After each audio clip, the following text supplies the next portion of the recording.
نبلش ها؟ خليه يطلع سوي موسيقى مطعم. لا لا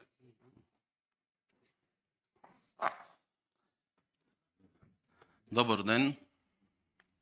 Добре дошли! Приветствам днес на тази пресконференция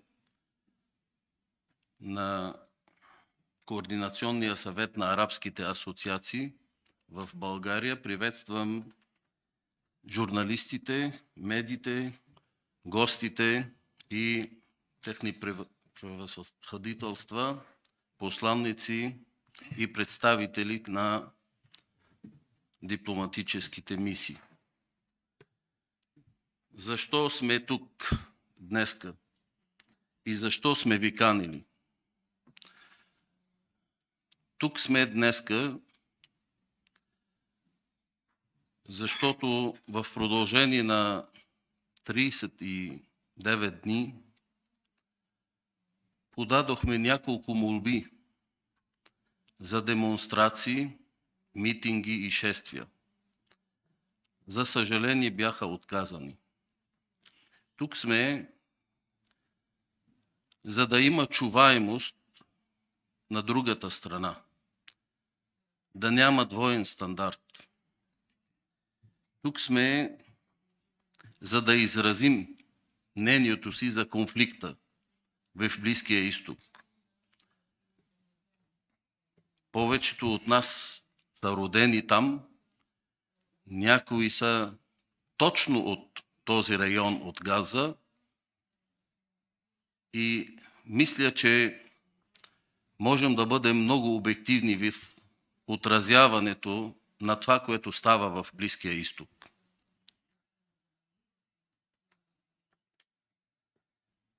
Днес искам да приветствам на трибуната доцент Тихомир Стойчев, председател на Националния антикриминален и антитерористичен форум,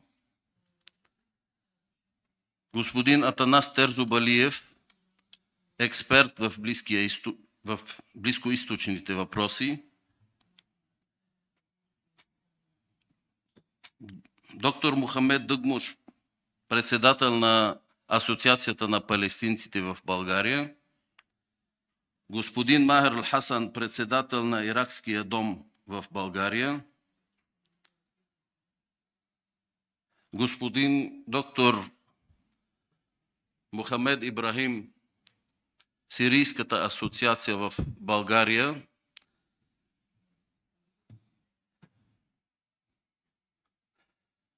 и моя милост Жорж Рияши, председател на Асоциацията на ливанците в България. Ще започнем в началото с декларация, ще бъде прочетена. След това ще даваме дума на хората на трибуната, нашите гости, и след това даваме възможност на журналистите и на уважаемите гости за въпроси и дискусия.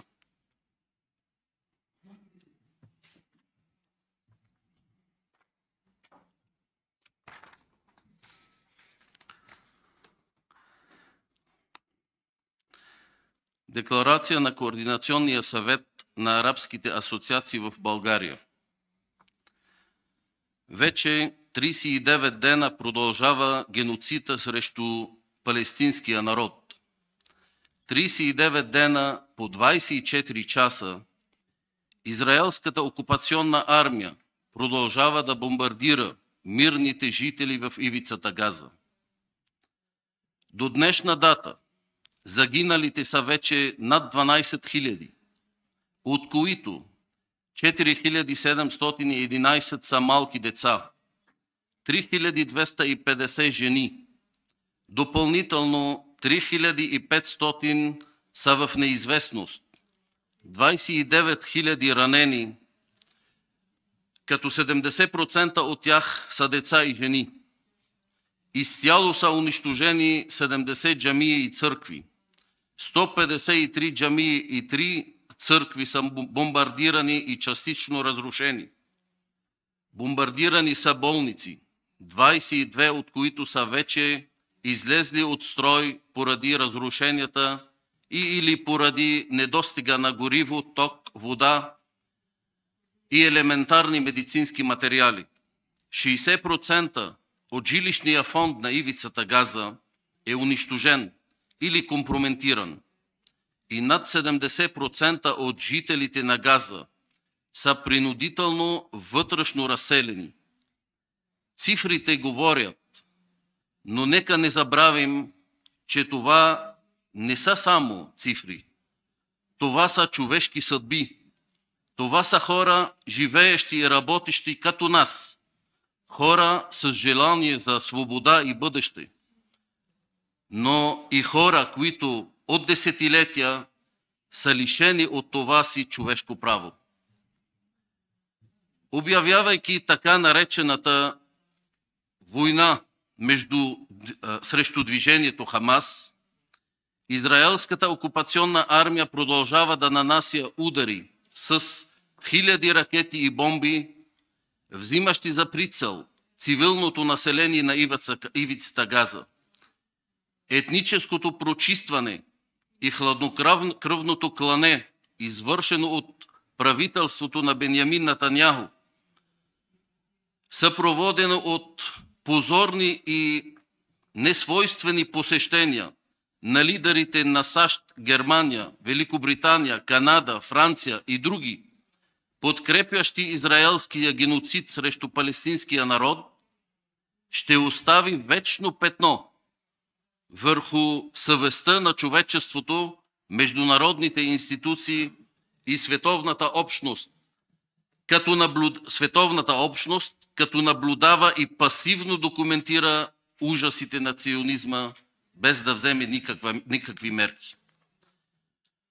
От името на Координационния съвет на арабските асоциации в България призоваваме световната общественост за солидарност с изстрадалия, но и гордо съпротивляващ се и вкоренен в родината си палестински народ, за осъждане на държавния тероризъм на правителството на Бенямин Нетаняху, на неговия военен министър, който най-безсрамно обяви пред медиите намеренията за извършване на изтребления, бомбардирайки мирното население на Газа и лишавайки го от ток, вода, храна, лекарства и друго. Очудващо и страшно и човешки неприемливо беше изявлението на министъра на наследство на израелската държава, който дори направи заявка за нанасяне на удар с атомна бомба над ивицата Газа. Днес нашия призив е за мир в района. Мир, който не може да се осъществи без справедливост и идея за по-добро бъдеще за всички жители на района. Мир, който може да бъде постигнат, като се изпълняват всички резолюции на ООН, а основно чрез създаване на палестинска независима държава, съгласно резолюцията 181 на Общото събрание на ООН и резолюция 194 за връщане на палестинските бежанци в Палестина. На толкова напрегната световна арена и обтегнати отношения между великите сили, войната в Украйна, конфликтът в Нагорни Карабах, като и драматичното нараснало напрежение в Близкия изток и още повече струпването на регионални и международни войски в района на Средиземно море, ние спешно алармираме, че този конфликт, който днес има регионален характер, трябва на всяка цена да се реши в такива регионални и свойствени за него мащаби. Следва да се предприемат спешни действия, незабавно и само с политически и мирни средства, базиращи се на световните резолюции и хартата на човешките права, за да не прерасне в глобален и с тежки световни последици върху много страни и народи. Ужасната ескалация на такъв конфликт в глобален би предизвикала немислими по размери мигрантски вълни, които ще засегнат не само околните държави и Европа, но би довела до немислими последици в района и би застрашила световния мир и стабилност. Призоваваме Съвета за сигурност и ООН да изиграе присъщата си роля и функция и да наложи безусловно спиране на огъня в ивицата Газа, отваряне на границите по суша и море за хуманитарна помощ, сваляне на блокадата от ивицата и трайно мирно разрешаване на проблема, както с израелските пленници, така и с освобождаването на хиляди задържани палестинци в израелските затвори. Призоваваме световната общност, световните сили и международните организации да не подценяват желанието и волята на палестинския народ за свобода и независимост, да търси справедливост и достоен живот, да не се сатанизират освободителни движения и да бъдат квалифицирани с двоен стандарт, защото всички свободни и независими народи на днешната световна карта, включително и българския народ, са изминали този исторически път и тачат своите герои, водили справедлива борба за свобода, независимост и самоопределяне. Призоваваме Българското народно събрание да приеме декларация, която да осъжда извършвания геноцид, пред непремерената израелска военна инвазия и масовото клане на мирния палестински народ. Призоваваме българското правителство и президента Радев за по-активна и авангардна политика в рамките на Европейския съюз, за справедливо разрешаване на конфликта в рамките на резолюциите на ООН и Съвета за сигурност. Уважаеми гости, през последните 5 седмици сме свидетели на толкова сърцераздирателни гледки, които не могат да не докоснат сърцата и да потресат всяко човешко същество. Гледки на деца, извадени изпод руините на техните домове. Гледки на смазани от мъка родители, принудени да идентифицират своите загинали деца по части от техните тела. Това е геноцид в 21 век. Историята няма и не може да забрави и да прости това. Нека бъдем по-хуманни и по-съпричастни към страданията на всички невинни и мирни жертви в този конфликт. Нека работим заедно, за да потушим тази агресия в зародиша й, за да не бъдем наблюдатели и съучастници във войната, а да спасим мира.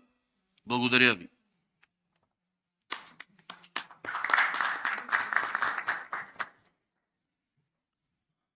Давам думата на доцент Тихомир Стойчев.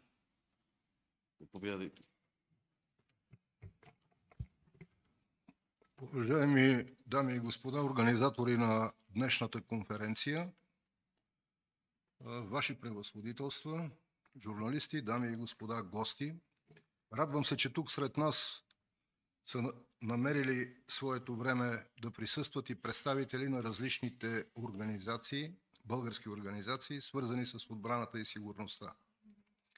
Винаги сме изтъквали на преден план националната ни сигурност, но в нейния контекст сме вписвали сигурността в различните региони и разбира се опасностите за сигурността от съвременния прочит на конфликтите, която опасност ежедневно, ежечасно виждаме, че нараства за световния мир. Няма как да не бъдем съпричастни до толкова, доколкото нашите народи по едно и също време през вековете са търсили своята национална самостойност, национална еманципация, пъшкайки под онова иго, което днес някой се опитва да оприличава на някакво, видите ли, едва ли не полезно присъствие за регулация на отношението между различните етнонационални и конфесионални групи. Ние днес трябва да се обединим около това с нашите приятели, организатори на събитието, с нашите организации, които най-вероятно всеки от нас ще се опита в тези организации да обсъдим отново въпроса, да излезем с подобни декларации в подкрепа на съдържанието на тази тревожна за всички ни декларация. Част от нас бяха организатори и сме присъствали в обсъжданията и подготовката на похода за мир. Издателите на списания, като негово превъзходителство Чавдар Минчев, издател на списание Международни отношения, е давал на своите страници трибуна на различни мнения, свързани с конфликтите.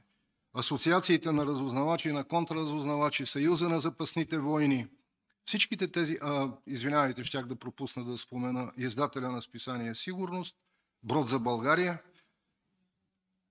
личности като професор доктор Нако Стефанов са надигали своя глас в името на търсене на един съвременен разум, който да упражни натиск върху онези, които ни управляват, скрити и явни официални сили, които да спрат. Вие знаете много добре, че има над 150 определения в света за това, що е тероризъм. И много правилно доктор Яши постави въпроса, че е трудно да се определи дали една организация, която използва терористичните акции като инструмент, защото е слаба, тероризмът по принцип често пъти е оръжие на слабия срещу силния, там където е упражняван натиск. Всичките конфликти се коренят върху основанията, свързани с битката за ресурси. Ето днес виждаме битката за земя, битката за поселение на земи, от които трябва да бъде изтласкано население, да бъде извършен спрямо него геноцид или широко мащабно етническо прочистване, за да могат да бъдат потърсени свободни територии. Възможно е Израел да търси глътка въздух по отношение разширяване на своята територия и земи, но това не бива да става по такъв начин. И си задавам въпроса, извинявайте, в личен план малко говоря, дали инсталирането на държавата Израел някога с решение на Организацията на Обединените нации там не е умишлено вклинен конфликтоген, който да възпламени тлеещите и до тогава малцинствени конфликти, за да може световните сили, великите сили да се намесват във всеки един момент с оглед своето присъствие, въздействие и противодействие там, където те виждат заплахи за собствената си сигурност. Опасявам се, че наслагването на конфликти днес умишлено продължава да се прави. Конфликтите в района на Черноморската зона, която при нейното учредяване, Черноморската икономическа зона от учредяването си беше представена като зона за кохезия, за развитие на мирни, пълнокръвни отношения между страните, независимо от техните различия. От първата линия на Черно море, граничещите са тях на по-задни територии. Сякаш това не се получи. И банка имаше и управление, и ротационни принципи и така нататък. Днес сякаш всичко е вторачено отново в Черноморския регион, макар този сега пламтящ конфликт, сякаш да измести информацията. На следващо място, едно от основанията за конфликтите е липсата на ефективна комуникация, на ефективна информация. И ние днес виждаме, че изключително мощни пропагандни машини се намесват и във вътрешнополитическите, и в външнополитическите международните отношения с оглед търсене на свои изгоди. Благодаря още веднъж на организатори и на всички гости. Аз мисля, че заедно сме длъжни да издигнем своя глас. да очертаем своята тревога за регионалния и световния мир и разбира се да прекратим това поредно кръвопролитие, защото както и там воюват един срещу друг народи, които традиционно са присъствали там като етнически групи, като конфесионални групи. Това същото виждаме и в конфликтите в района на бившия Съветски съюз или ОНД. На дневен ред се опасявам, че са Балканите. Но за да не бъда по-обстоятелствен, благодаря още веднъж на добър път на конференцията и мисля, че дори в рамките на тези час и половина, докато сме тук, може да се получи един първоначален, пълноценен диалог, който да ориентира и нашите бъдещи търсения. Благодаря ви. Благодаря, доцент Стойчев. Давам думата на доктор Мохамед Ибрахим. Благодаря. Ако ми позволите, аз искам да засегна темата за медийната подкрепа на Израел и на политическата подкрепа на Израел на Запада. Не говорим и за целия свят, аз говоря за Запада, това е Европа и САЩ. И другите държави, като Австралия и които са в същия поток. Много интересно защо винаги медиите и политиците на Запад взимат страната на Израел. Няма значение какво е направил Израел, винаги на страната на Израел. Ако вършат нещо много лошо, те ще се затварят очите и няма да го коментират. Обаче, ако нещо е срещу тях, целият свят гръмна. Питам си, защо това се случва? Дали защото западнянците, европейците по-точно, имат вина към евреите, че са ги потискали през вековете, дали са извършили срещу тях и спрямо от тях някакъв геноцид, както в Испания, както в Съветски съюз, както в Русия, както в Германия. Може и това да е причината. Дали причината това са капиталите, които се вливат в тези медии и в лобита, които създават политиците на Запад, може и това да е причината. Но това е дали морално, дали професионално, не мисля, че така. Аз искам да дам сега един пример набързо. На 7 октомври започна този конфликт, когато палестинци, въоръжени групировки, нахлуват в своите земи, за да ги освобождават от окупатора. Те са били наречени с какво ли не думи, като терористи, като главорези и как са отрязали главите на 40 деца. Дори господин Байден излиза и каза, че той гледал тези деца, само ги показали. Когато се разбра, че това е лъжлива пропаганда, господин Байден каза, че Нетаняху ми каза, че той ги гледал, не, аз не съм ги гледал. Но всичките взеха тази позиция и всички медии гръмнаха, заради, разбира се, това неприемлив акт, но той не съществува. Това е било лъжлива пропаганда. А за убийството на 5000 палестински деца, като че ли медиите се затварят очите. Тези деца са разкъсани буквално. Едните без глави, другите без мозъци, другите без крака. Никой нищо не споменава. На 5 октомври беше извършен терористически акт в Сирия срещу мирни жители. Бяха убити над 200 души. Нито една медия не го отрази. Дали защото тези хора са второ качество там в региона? Дали защото Израел е много демократична, а другите са диваци и могат да бъдат убити? Аз не мисля, че това е морално, нито професионално. Израел със сигурност не е демократична държава, защото ежедневно се погазват всички човешки права на палестинците в цяла Палестина. Изкроняват дърветата на хората, за да не могат да имат поимък. Разрушават техните къщи с някакви измислени актове за собственост на някакви евреи, които не знам от кои години притежават тези земи, които разбира се това не е вярно, а съда в Израел това е той, разбира се, ще работи за израелците, за евреите, а не за палестинците араби.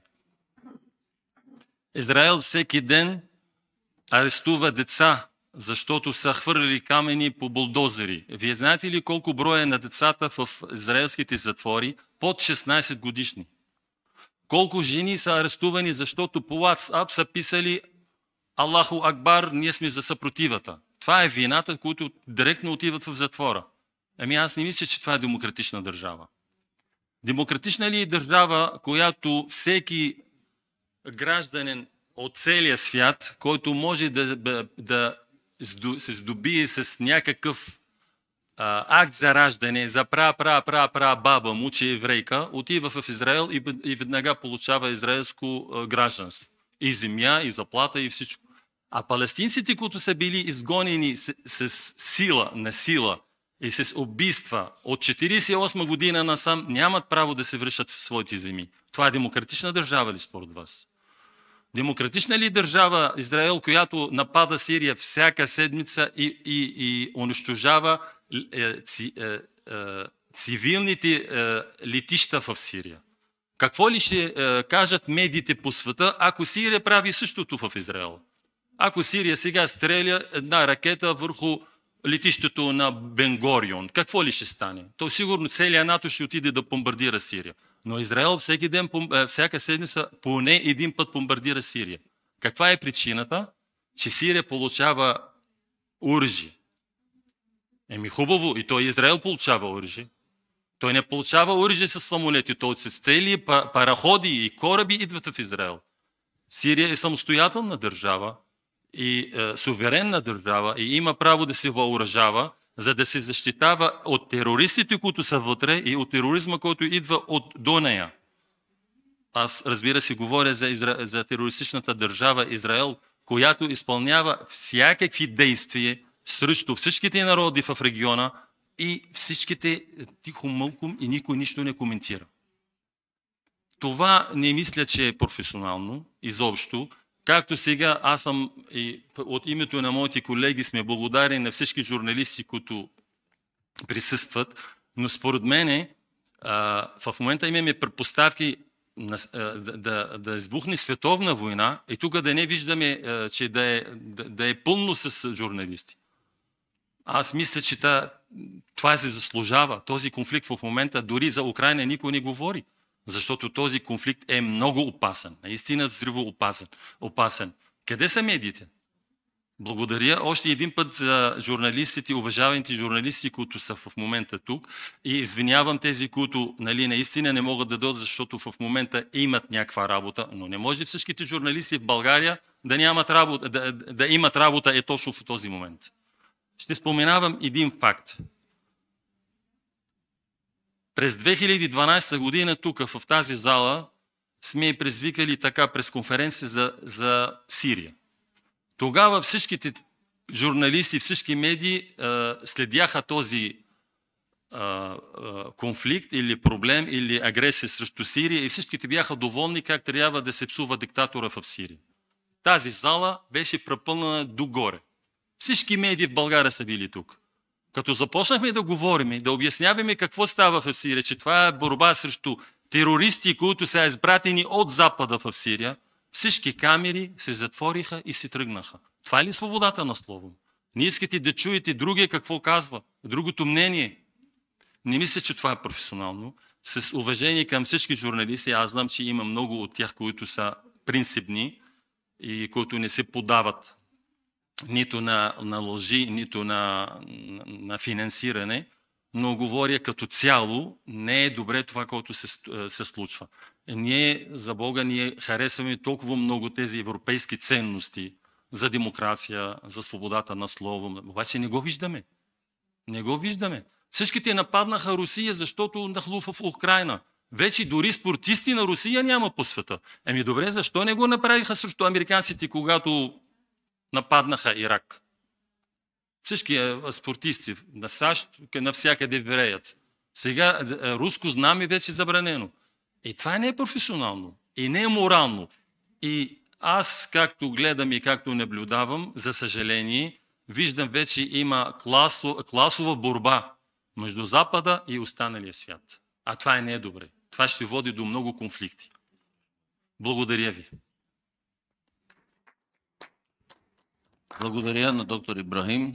Давам думата на господин Терзо Балиев. Заповядайте.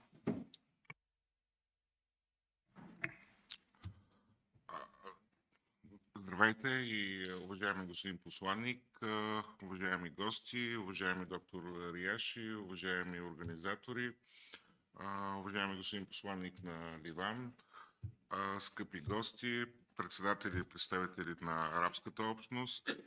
За мен е голяма чест и с голяма емоция бих искал да кажа, че когато Съвета на арабските асоциации и арабските представители на организациите в Република България организират това обсъждане, тази конференция, много жалко, че не присъстват така представители на държавните органи, журналисти и други хора, които са свързани с тази тема.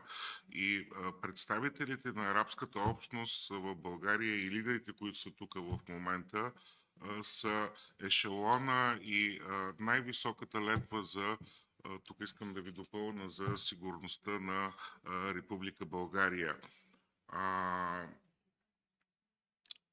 Искам да започна съвсем накратко с изявлението на господин Гутериш преди няколко седмици в конференцията в Кайро, която той така съобщи много тревожно, че световните лидери трябва да спрат този геноцид, буквално цитирам, в Палестина, и че това ще доведе до много сериозен така разрив в отношенията между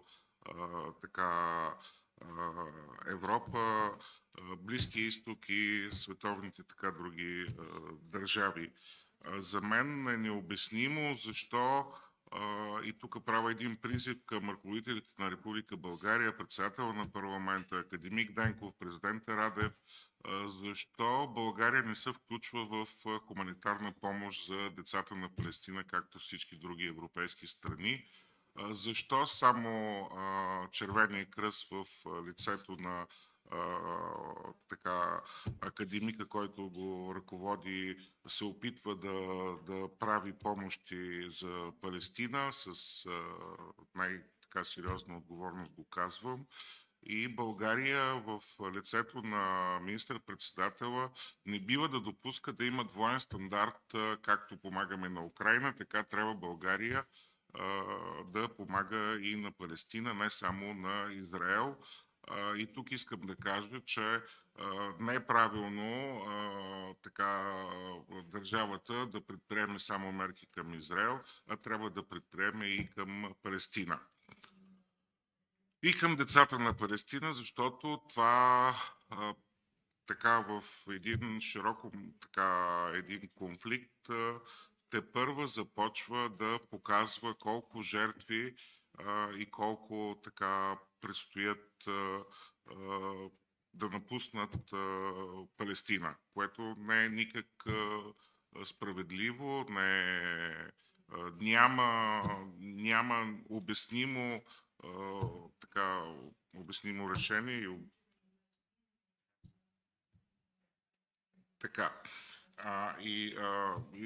Тук е момента последно да кажа, че поздравлявам още веднъж председателите на арабската общност и българската държава и ръководството и всички органи би трябвало да обръщат и да се правят такива дискусии поне един път в месеца. Защото децата на арабската общност, те са повече български деца и образованието, културата, която имат, трябва да продължи към тях. Благодаря ви за вниманието. Благодаря, господин Терзо Балиев. Давам думата на доктор Ибрахим Дугмош, председател на Палестинската асоциация и човек, който е роден и живял и живее в Газа. Заповядайте. Добър ден на всички. Не исках да говоря за да не мислите някой, че не съм обективен. Тъй като съм от Газа, тъй като съм загубил тук що около 100 души от моя братовшеди, загубих племенника и загубих дома, където имаше повече от 45 моя племенници и братя. Аз не гледам новини както другите. Не обичам да гледам телевизия, защото виждам двойния стандарт на демократична Европа, уж демократична Европа, или медии, където нямат професионален дълг.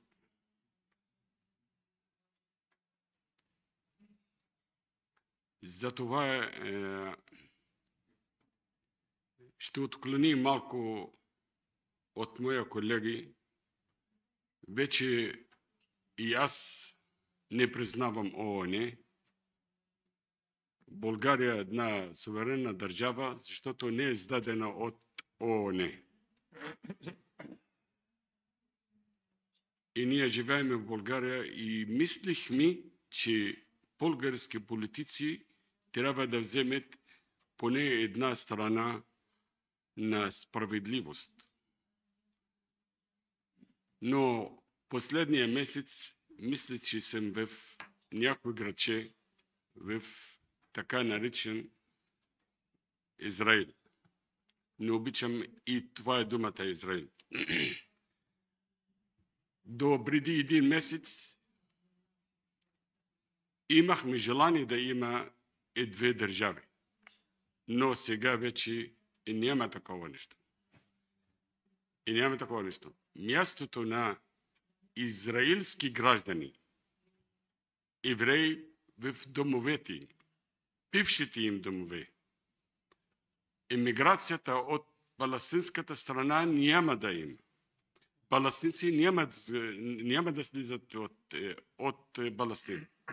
Вече е реда, ако искат да се емигрират израелците. Нека да се емигрират.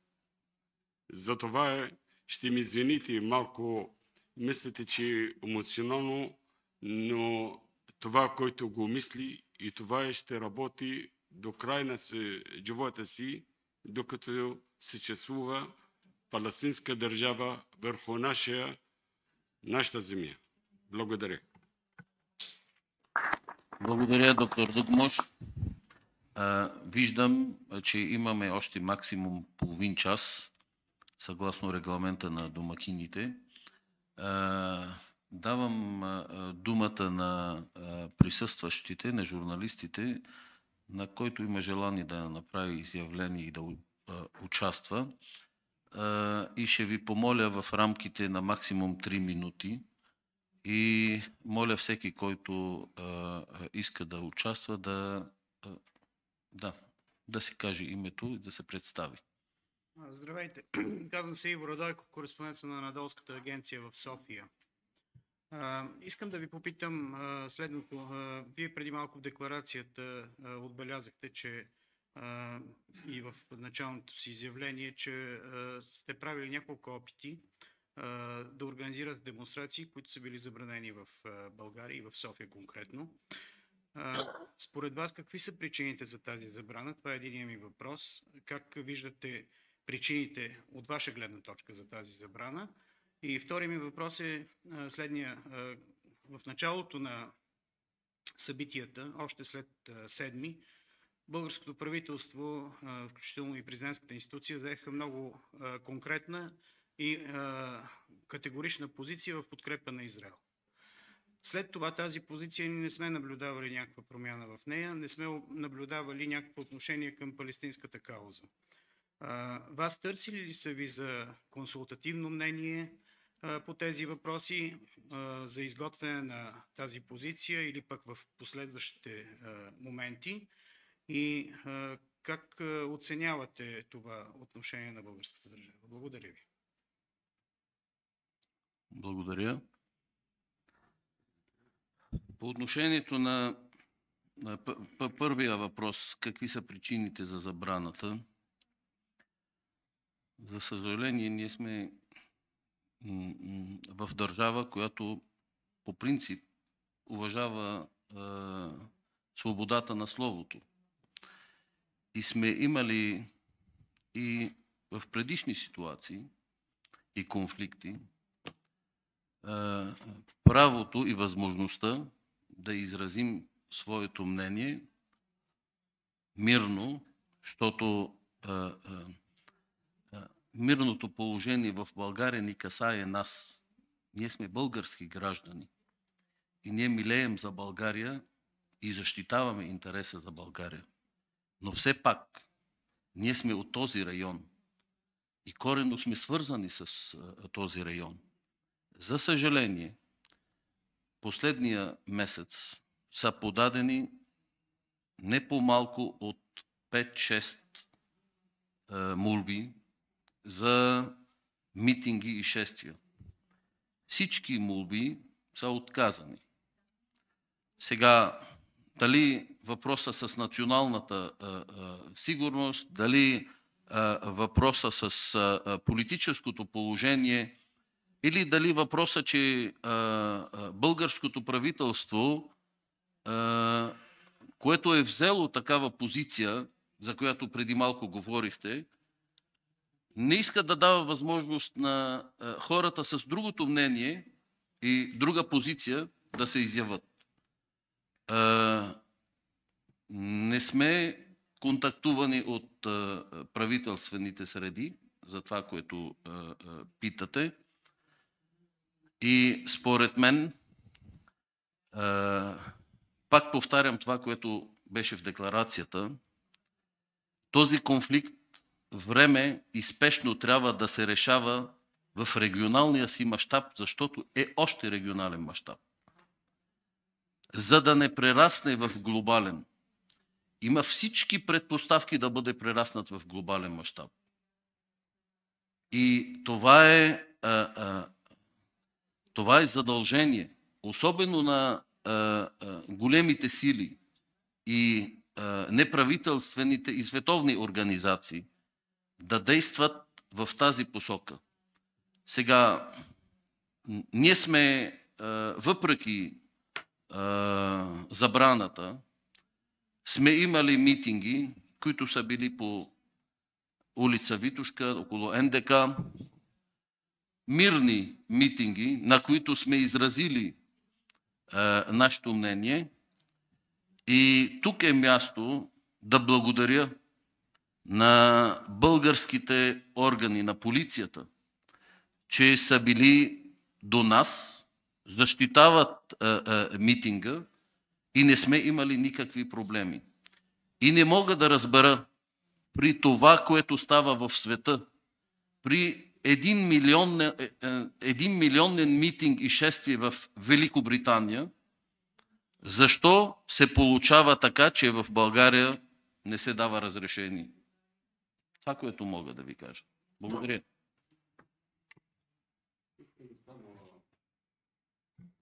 Искам да добълвам нещо.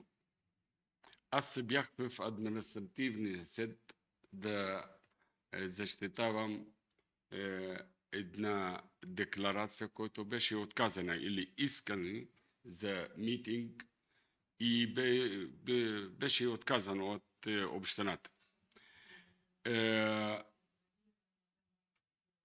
Тяхно оправдание, че по член 12 за сигурността, ДАНС може да забрани митинг, ако има информация, твърда информация, че има опасност. Питах, има ли някаква информация? Не. Ама защо сте сложили този параграф? Оправдание е другото. Понеже някой от тази групировки в Палестина образовал всички хора да правят митинг. В дните, петък, неделя и така нататък. Добре, ще сменим и датата. И аз казах, на съдика, да каже на общината кой ден имаме право да ходим. Да кажем наше мнение. Това е първият момент. Втория момент, и всички митинги и демонстрации имат уведомителен кадър. Не е разрешително. Само да уведомяваш общината. Защо само палестинци имат или арабските общности имат забрана? Ще ви кажа повече. Защото господин посланник на Израил е срещнал се с прокурори 3 пъти. И адвокатката на общината, и тя изрази, че е това забраната от прокурора. Надолу. Кога прокурора вземе страна? Когато стана световна война, Трета световна война, тогава можем да следим да кажем наше мнение по въпрос. За това благодаря. Благодаря. Георги Милков, заповядайте. Благодаря. Имам въпрос първо към господин Стойчев. Какви предизвикателства виждате, господин Стойчев, за националната сигурност на България от задълбочаването на конфликта в Близкия изток? В каква посока можем да ги търсим?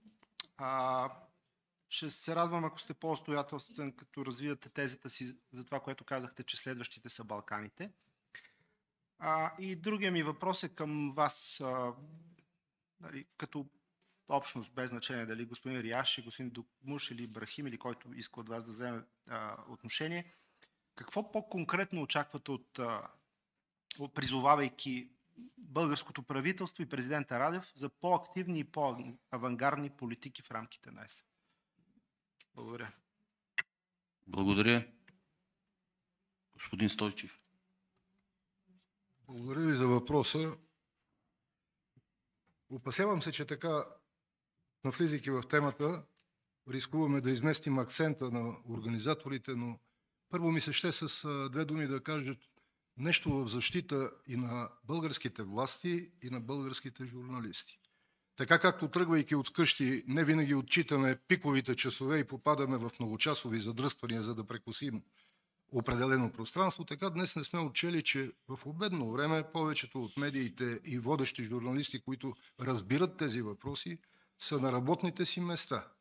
Но БТА като домакин на днешната конференция, качвайки на страницата си, предоставяйки на своите колеги журналисти информация, тази информация, бъдете сигурни, за днешното мероприятие ще стигне и до службите за сигурност. Всички служби по света обработват така наречените открити източници и те ще получат своята информация.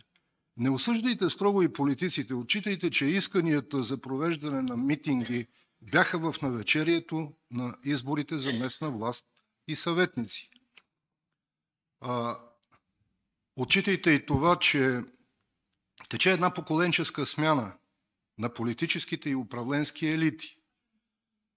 И това неминуемо се отразява върху работата на властите и институциите. Въпросът е, ние ще можем ли като граждани, разтревожени за регионалния и глобалния мир, да поставим пред тях по адекватен начин опасностите? Какви са според мен предизвикателствата, за които говорите? България да гарантира, че няма да се включи като страна в който и да е конфликт, не само в израелско-палестински. За мен беше твърде наивно представена позицията на Израел, че видите ли, Хамас не изненада. Хамас съществува от години, Хизбула съществува от години и тези организации са по-скоро политически партии, в които със сигурност има и военно крило, поради естеството на конфликтите, които протичат там. Знаете как след терористичния акт в Сарафово веднага побързаха някои външни фактори да ни вменят готовност да признаем, че Хизбула е организирала и провела терористичния акт. По-късно никой не отрази в България, че медии там в региона бяха публикували, че всъщност зад акта стои представител на израелска специална служба. Ето виждате. Предизвикателствата. На първо място. Антропогенните. Как ще засегне хората? Дефинициите за сигурността навсякъде са едни и същи. Гарантиране сигурността на гражданите, гарантиране сигурността на обществото, гарантиране сигурността на държавата. Да, днес имаме наднационални институции, но те често пъти са изпразнени от съдържание и ограничени като възможности. Нима ООН можа да разреши конфликтите при разпадането на Югославия. Не е вярно, че изненада за Запада е било разпадането на Съветския съюз. Можем вече от дистанция на времето да си зададем въпроса, свършила ли е въобще Втората световна война с подписания мир от 1945 година? Свършвала ли е студената война или тя е преминала в други характеристики? Днес говорим за хибридни войни, които често пъти не се обявяват и в които стоят всякакви организации и всякакви инструменти, които са на разположение на властите на водещи страни в света, които не се свенят да ги използват. Антропогенни личности въздействат върху взимането на политически решения. Групи от личности, съобразно своите интереси. Мултинационалния и световния банков капитал днес има интерес да има повече конфликти. Производството на оръжие днес се превръща в свръхпроизводство. Пазарите нарастват. И ако направим прецизен прочит на пазарите, ще видим кои в момента са водещите страни. Кой има интерес тогава от тях да спре конфликтите? Като имаме предвид, че след това ще има и процес на възстановяване. Техногенни. Все нови и нови оръжия излизат на терен, на фронта. Фронтовете все повече губят значението си, защото чрез тероризъм, доминиран от държавите, ръководен от държавите, се посяга на територии, които не са непосредствено засегнати в конфликта. икономически и политически. Тази мигрантска вълна, за която в декларацията си заговори господин Рияши, е съчетана с нещо. От една страна там, засегнати от конфликтите, тръгват граждани жертви, групи от граждани жертви. По пътя те попадат в мрежите на организираната престъпност, която на много места си присвои инструментариума на тероризма и обратно. Между тях вече има симбиоза. Ако казахме, че едно от основанията за съществуване на терористични организации са политическите цели, днес виждаме, че включително от нашата страна организираната престъпност не само влияе, а и открито присъства в политиката и на национално, и на местно ниво. А всяко свръхнатоварване с емиграция на страни като нашата, ние се задъхваме в политически, в икономически, в социален план. Това свръхнатоварване няма начин да не се отрази по критичен начин. Това е накратко, дано съм удовлетворил вашето питане. Смятам, че и други колеги ще ме допълнят. Благодаря ви. Благодаря, господин Стойчев. Мохамед, аз ще взимам втория въпрос. Ами какво очакваме? Очакваме като нашия президент и нашето правителство да бъдат обективни. Разбираме тяхната позиция до някъде в първия момент, защото светът бил в шок, защото не са свикнали Израел да бъде нападнат. Но с протичане на процеса и на войната, на жестоката война срещу народа на Палестина и на тези картини, които се получават в целия свят не благодарение на повечето медии, а благодарение на алтернативните медии, като Facebook, Twitter, YouTube и така нататък, световното обществено мнение се дигна и то много достойно. Значи, това е в Вашингтон да излизат 400-500 хиляди души срещу тази война. Това е прецедент. В Великобритания, както каза колегата Рияши, 1 милион. В Берлин, в всички градове в света. Дори господин Макрон, той беше взел още по-рязка позиция от тази на българското правителство. В момента ние го чуваме, вече той надигна глас, че трябва да спре тази война, защото не може просто да бъдат избити хората в знак на отмъщение. Това го правят терористи, а не държави. Затова аз казах преди малко терористична държава, защото те действат точно като терористите. Аз не мога да кажа, ако един от ИДИЛ реже глава, аз ще ходя да режа глава на един от ИДИЛ. Няма така да правят, защото аз падам до неговото ниво. Разбира се, това не означава, че казвам, че палестинците са терористи. Това са съпротивителни сили, които защитават своята кауза и няма човек, който се бори за свободата си и за свободата на своята земя и на своя народ, който е терорист. Иначе щяхме да наричаме много и от българските велики личности терористи, които това няма как да стане. Те са велики и ще останат велики и винаги ще почитаме тяхната памет. Това очакваме, че българското правителство и другите правителства, като дигнат глас, това ще направи, нали, и се оказва някакъв натиск срещу кабинета на Нетаняху, за да омъкчи тази нали, зверова престъпна акция, която срещу палестинския народ, а не срещу групировките на Палестина, защото ние виждаме загинали само цивилни хора. Ето това очакваме. Благодаря. Бих добавил на това, което каза Мохамеди в отговор на Георги Мирков, на въпроса на Георги Милков, че първо очакваме от българската държава като изразител на българската нация да бъде себе си. Тази държава, която е най-старата в Европа, съществуваща. Тази държава, когато, и ние сме български граждани, когато присъстваме на националните празници, тачи великите български личности, които са били борци за свобода. Бихме искали българската държава да бъде себе си така справедливо, както българския народ. Ние усещаме пулса на българския народ, как мисли по тази кауза и по този въпрос.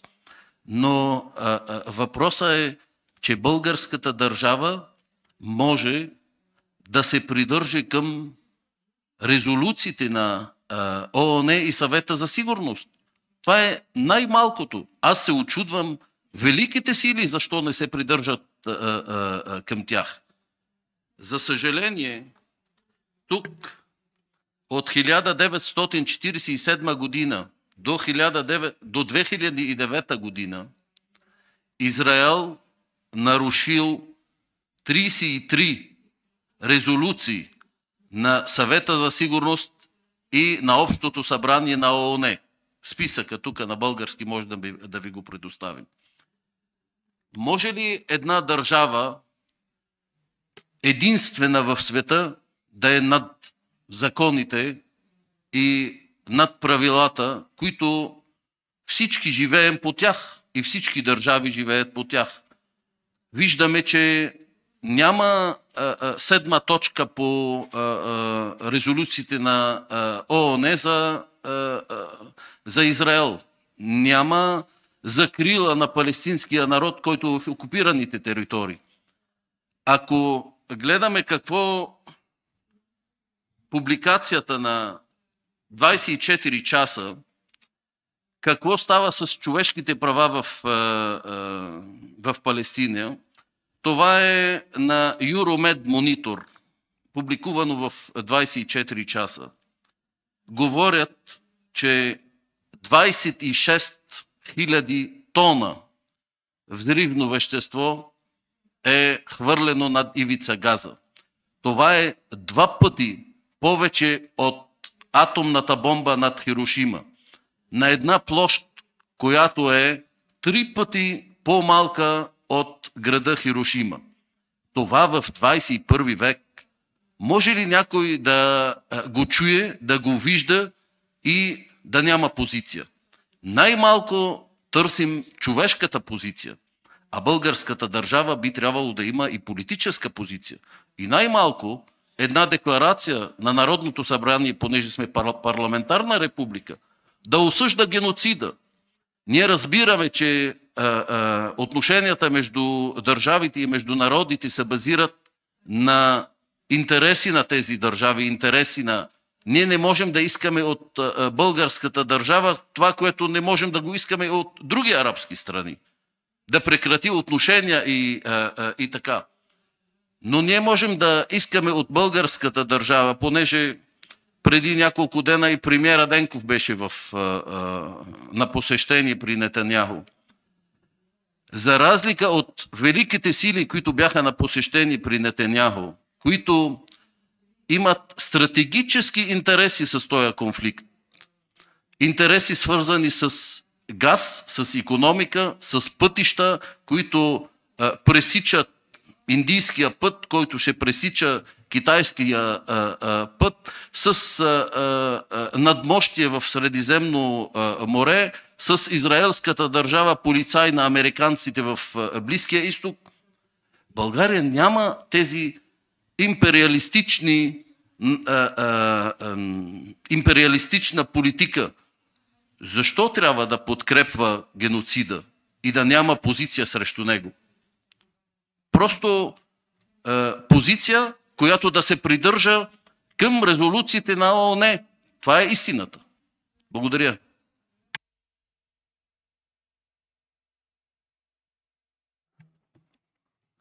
Негово превъзходителство, господин Адам Зайнеддин. في البداية طبعا أنا اسمحوا لي أن أحكي بالعربي والسيدة مايا راح تترجم بالبلغاري. Ако ми позволите да говоря на арабски с превод. طبعا شكر الجزيل للجهد الكبير وللقائمين على هذه الندوة الصحفية. Разбира се, много благодаря за големите усилия, които са били необходими за организирането на тази пресконференция. والشكر موصول لجميع الحاضرين طبعا. Благодаря, разбира се, и на всички присъстващи за това, че сте тук. أنا أود التنويه لنقطة جدا مهمة بما أننا تحدثنا عن بعض جوانب أمنية تتعلق بالأمن القومي العالمي بشكل عام. Бих искал да обърна внимание на един въпрос, който е важен за всички нас, тъй като стана дума за предизвикателствата пред сигурността, пред световната сигурност включително. وأود التأكيد أن من يهدد الأمن القومي العالمي هو استمرار الاحتلال بالدرجة الأولى. Че на първо място факторът, който е заплаха за световния мир и сигурност, е наличието на окупация. لأن بكل بساطة من يزرع عنف لن يحصد إلا العنف وما تقوم به إسرائيل هو يعني لم تترك مجال لأي بند من بنود القانون الدولي أو القانون الدولي الإنساني إلا واخترقت. وأنا أتحدى أنه إن كان هناك بند واحد لم تخترقه إسرائيل في هذه الحرب المجنونة. Защото който сее насилие, няма как да не пожене насилие. Защото ако разгледаме това, което върши Израел в сегашните си действия, той не остави нито един пункт от международното право и от международното хуманитарно право ненарушен от действията му. وعليه الهدف الأساسي من الحملة التي تقوم بها إسرائيل ليس هو القضاء على حماس بل هو تهجير الشعب الفلسطيني من قطاع غزة. Целта на всички тези действия, предприемани от Израел, не е унищожаване на Хамас. Целта е принуждаване на палестинския народ да се изсели, да напусне земята си. لأن إسرائيل تعلم جيدا أنها لن تستطيع القضاء بل من المستحيل القضاء على حماس وبأفعال إسرائيل سوف تخلق أكثر من حماس ليس في فلسطين بل في الدول العربية وفي الدول الإسلامية وحتى في العالم. Защото Израел добре знае, че няма как да унищожи Хамас. Нещо повече, Израел добре знае, че ако унищожи в частност Хамас в Газа, той ще предизвика, ще обуслови създаването, възникването на Хамаси на много места по света, не само в Палестина. وعليه أيضا مرة أخرى أريد أن أؤكد أن إنهاء الاحتلال от тук бих искал да подчертая още веднъж. هو الكود لحل المشكلة بشكل جذري. че ключовата дума за радикално разрешаване на проблема е прекратяване на окупацията, слагане край на окупацията. في حال إنهاء الاحتلال لن يكون هناك مبرر لأي حزب لأي جهة بأن تقوم بأي عمل ممكن أن يوصف عالميا بين قوسين بأنه أعمال عنف أو أعمال يعني ممكن أن تنتقد. Бих казал, че прекратяването на окупацията ще прекрати предпоставките и причините за присъствието на сили и за извършването на актове, които биха били окачествени или биха били критикувани като антихуманни. وهنا أيضا أود التطرق لموضوع الأذونات بخصوص الفعاليات الجماهيرية التي бих искал да спомена нещо и по въпроса за разрешенията или по-скоро за неразрешенията на масовите прояви, за което стана дума тук. أنا أعتقد أن على العكس السماح للجمهور البلغاري والسماح للجاليات العربية Струва ми се напротив, че да се разреши на българското общество, на всички свободомислещи хора, на всички солидаризиращи се хора, بأن يعبروا عن رأيهم بشكل سلمي. да изразят мнението си по мирен начин. بالعكس هذا يخفف من الاحتقان. يعني أغلب المتابعين للأحداث في فلسطين би могло да допринесе точно обратното, за намаляване на вътрешното напрежение, което усещат всички тези хора, следейки ставащото в Палестина. لأن المستقبل أو الجمهور الموجود هنا في بلغاريا إذا كان عرب أو بلغار يشاهدون ما من خلال شاشات التلفاز ومن خلال الإعلام. хората, зрителите и българите и арабите тук в България следят събитията, виждат това, което им се предлага от медиите. مشاهد جد صعبة ومؤثرة وكل شخص لديه قلب ومشاعر سيتفاعل بما يحدث.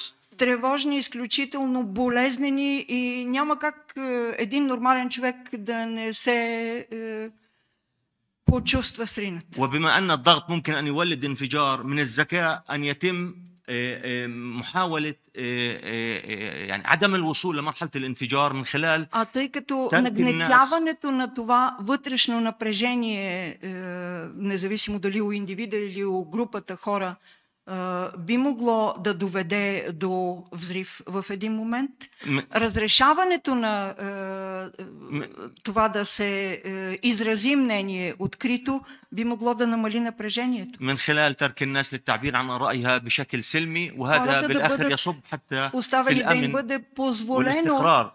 Да изразят мнението си свободно и открито, това би могло да допринесе напротив тъкмо за укрепване на стабилността и на сигурността. وحتى لا يستغل أي طرف هذا الوضع المشحون بافتعال أي مشاكل ممكن أن تكون أمنية. ще отнеме възможността وشكرا سامحوني على الإطالة. това, тази нагнетена с напрежение атмосфера да бъде използвана от когото и да било за предизвикване на някакъв взрив. Благодаря ви. Благодаря, господин посланник. Аз искам само да кажа и последното изречение. Така мисли и така моя информация, че окупатори нямате право за самоотбрана. Самоотбрана това е само за граждани, за хората, които под окупация. Затова някои от политици явно са избягали под част от родино знание. Не знаят какво значи родина. Трябва да ходят или първо клас, да знаят какво значи родина, или поне да учат вкъщи. Родината се защитава с всички средства. А окупатори нямате право. Ако окупатори имат право за самоотбрана, и нямаше да има България, свободна България. Благодаря. Благодаря. Господин Терзобалиев за едно изречение, преди да завършим. Още един път искам да благодаря на всички представителите на арабската общност и техните лидери. В допълнение едно изречение към доктор Яши. Да, освен декларацията, която трябва да бъде направена и приета от българския парламент като парламентарна република, много ще бъде добре, ако лидерите на политическите партии вътре в парламента задължат външния министър на Република България да направи едно посещение на някои от международните конференции, свързани с Палестина, и както посети Израел, така и да посети и Палестина, като всички големи външни министри и част от външни министри на Европейския съюз, които посетиха Палестина и които се опитват да водят балансирана политика. Благодаря ви за вниманието. Благодаря, господин Терзобалиев. В нашата пресконференция е до края си. Виждам, че няма желаещи да участват. Искам да допълна към Георги Милков, понеже журналист. Надяваме се да има чуваемост. Да има чуваемост. Да се чува и другата страна. И да няма двоен стандарт. Надяваме се да има диалог. Държавата дължи ни диалог по тези въпроси. И медиите дължат диалог. Не заради нас, заради България. За да знае българския народ обективното и истинското положение какво е в Близкия изток. След 7 ноември гастролираха по медиите всякакви политици и журналисти, които, за съжаление, редица от тях не знаят и не са били в този район. Аз не знам информацията откъде. Не за прехвала. Двама от тях са били много обективни. Единият е Георги Милков. Другия е на Панорама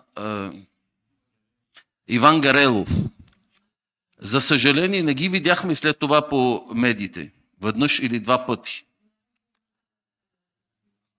Медиите ни дължат чуваемост. Значи трябва да има диалог по тези въпроси. Само слушахме защо става така. Защо Хамас прави така. За мен въпросът не е защо. Защото на въпроса защо има толкова документи, които могат да бъдат изнесени, за да се каже защо. От 1948 година, 75 години, този народ няма право на свобода, този народ е под агресия. Държавата агресор не изпълнява 33 решения на Съвета за сигурност и на ООН. Въпросът не беше защо. Въпросът е кога щеше да стане това. И кога е станало на 7 ноември. Тук, за съжаление, нямаме време, но се крият много икономически и транснационални интереси на държави и на великите сили, свързани първо в Близкия изток с бъдещето на Нетаняху и чистата еврейска държава, за която прокламира.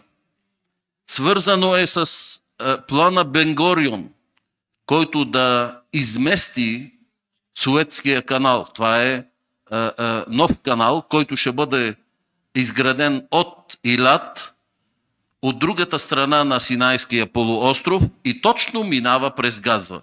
Затова народът от Газа трябва да бъде изселен в Синайския полуостров. Това е стратегическия интерес. Това е планът на Доналд Трамп, който проповядваше го в Близкия изток. Свързано е с Аврамския проект, който да измести така наречените сегашните религии и да мислим, че всички сме братя и сестри, потомци на Аврам. Свързано е с нормализирането на отношения с арабските страни. Свързано е с пътя от Индия, икономическия транспът от Индия към Европа, включително и газ и транспорт. Всички тези неща изобщо не взимат под внимание съдбата и правото на палестинския народ за самоопределяне. Ето отговор за защо и защо е сега. Благодаря ви. Искам да благодаря на всички присъстващи и преди да завърша една обява. Посолството на държава Палестина в София има честта да ви покани на откритието на шатра за солидарност с децата на Палестина на 17 ноември 2023 година в петък в 15 часа в градината на посолство на булвар Джеймс Баучер номер 22. Ще бъдат отслужени за упокоени молитви в памет на загиналите от представителите на духовенството на България, Православната църква и главно муфтийство на мюслиманите в Република България. Думата има вашата солидарност. Благодаря на всички, които са присъствали и до нови срещи. И надяваме се, че няма да бъдем задължени да говорим по такива въпроси, ако се работи повече за мира.